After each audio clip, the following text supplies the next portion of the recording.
Hello बच्चों, कैसे हैं। फिर से मैं आपके लिए एक प्रश्न लेके आया हूं जो कि क्लास 10th से वह प्रश्न है और हमें उम्मीद है कि आप भी अभी बेहतर होंगे और अच्छे होंगे। 2 महीने बाद एग्ज़ाम है और आपकी तैयारी कैसी चल रही है वो ज़रूर हमें कमेंट में बताइएगा। चलिए, हम आपके लिए प्रश्न लेके आए हैं।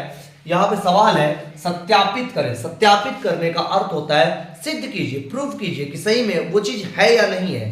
तो यहाँ पे हमें क्या सिद्ध करना है? सत्यापित करें कि 4 माइनस 2 1/2 त्रिघाती बहुपद 2y³ minus 5y² minus 14y plus 8 के शून्यक है। शून्यक उस संख्या को कहते हैं जब हम बहुपद में अगर x रहे या फिर y रहे, उसके जगह पर अगर हम उसको रखते हैं, रखने के बाद हम सॉल्व करते हैं और उस सॉल्व करने के बाद अगर हमारा आंसर 0 आ जाता है तो हाँ, उस संख्या को हम शून्यक मानते हैं, अन्यथा शून्यक नहीं मानते हैं। शून्यक जो शून्य कर दे। चलिए देखते हैं। तो यहाँ पर हमें 3 शून्यक दिए गए, 1 2 3। हमें बारी बारी से सिद्ध करने हैं सबको। चलिए, तो पहले हम हल निकालते हैं। पहले हम x का वैल्यू लेते हैं 4। x का वैल्यू सॉरी, इस बहुपद में y है तो हमारा y का वैल्यू हो जाएगा 4। y का वैल्यू 4 हम बहुपद लिखते हैं 2y³ minus 5y² minus 14y plus 8। अब यहाँ देखिए 2 बीच में कुछ नहीं है तो मल्टीप्लाई y³ y की जगह पर 4 का क्यूब माइनस 5 फिर गुने फिर y² यानी 4 का स्क्वायर माइनस 14 गुने y की जगह पर 4 प्लस 8। अब फिर इसको हम सॉल्व करते हैं।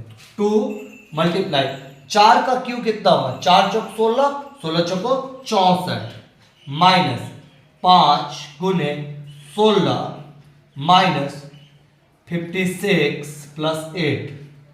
यहां देखिए 64 का 2 से गुना करेंगे तो 128 हमारा हो जाएगा, माइनस 16 का 5 से तो 80 हो जाएगा, माइनस 56 प्लस 8। अब यहां देखिए, यहां पे हमारे साथ क्या गेम है कि हमें देखना है। तो यहाँ देखिए 8 प्लस में है और 128 के आगे कुछ नहीं है तो 128 के आगे प्लस है। तो 128 और 8 तो 128 और 8 होता है हमारा 126। 126 प्लस में हो गया। अब माइनस में कितना होते हैं? 6 8 5 128 136 सॉरी 6 8 और 5 13। तो यहां देखिए इसके आगे प्लस था, इसके आगे प्लस था, तो दोनों प्लस वाला 136 हुआ, इसके आगे माइनस है, इसके आगे माइनस है, तो 80 और 56 136 हो गया। तो यहां देखिए 136 में से 136 जाएगा तो इसका आंसर आएगा 0। तो हाँ 4 शून्य है। ठीक इसी प्रकार आपको फिर से इस बार y का वैल्यू हमने 4 लिया था, सॉल्व किया था, फिर आप y का वैल्यू लेंगे -2।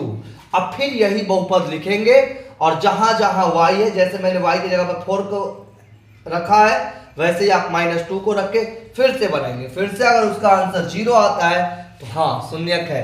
फिर हम एक बार जब वह हो जाएगा तो फिर 1/2 के साथ हम वही गेम खेलेंगे और हर बार हम इस बहुपद में इस वैल्यू को रख के देखेंगे।